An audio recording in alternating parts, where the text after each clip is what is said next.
मेरा नाम दीप्ति है। मैं 21 साल की हूँ। मैं दिल्ली में रहती हूँ। आज मैं एसएस के कहानी के माध्यम से आपको ये बताने वाली हूँ कि कैसे मेरे पापा ने मुझे अपना कर्ज चुकाने के लिए मुझे 2 बजे दिन के लिए एक अंकल के पास भेजा था।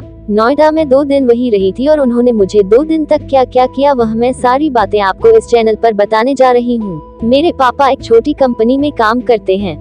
तनख्वाह उनकी इतनी अच्छी नहीं है और मम्मी का जिद था कि एक घर बनाने के लिए गांव का थोड़ा जमीन था, उसको बेचकर पापा ने दिल्ली में एक छोटा सा जगह खरीदा था, पर बनाने में उनके हाथ पांव फूल गए थे।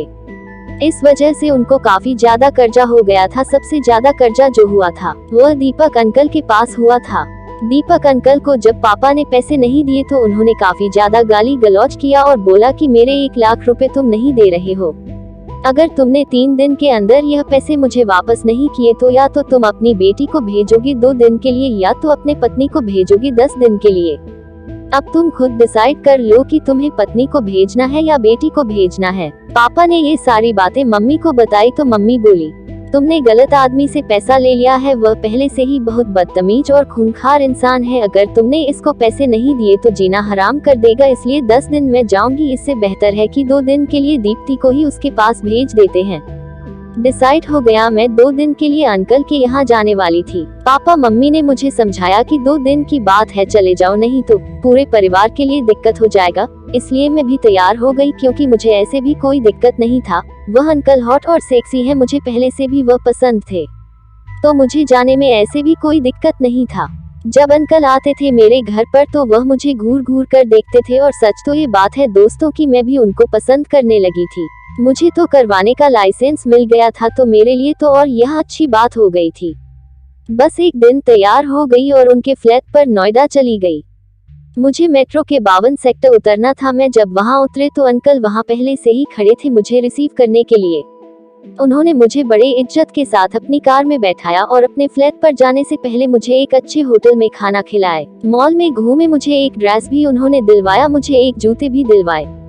उसके बाद हम दोनों ने आइसक्रीम पार्लर में जाकर आइसक्रीम खाया और फिर उनके फ्लैट पर रात के करीब 9 बजे पहुंच गए। अंकल की पत्नी अंकल के साथ नहीं रहती है क्योंकि वह कतर एयरवेज में काम करती है। वह 2-3 महीने में ही आती है। तो बड़े से फ्लैट में अंकल अकेले रहते हैं। अंकल बहुत अमीर और हॉट इंसान हैं। वह जिम जाते हैं, वह अच्छी अच्छी किताबें पढ़ते हैं, खुश रहते हैं और योगा वगैरह करते हैं। अगर सच पूछो तो मुझे भी अंकल की तरह ही पति चाहिए। जब मैं उनके फ्लैट पर पहुंची तो उन्होंने मुझे गले लगाकर स्वागत किया और उन्होंने कहा कि तुम मुझे गलत मत समझना, मैं तुम्हारी बहुत आदर करता हूँ। मैं तुम्हें किस तरीके से बुलाने का कोई मतलब नहीं था, पर मैं तेरे पापा को मजा चखाना चाहता था क्योंकि वह एक नंबर का कमीना इंसान है।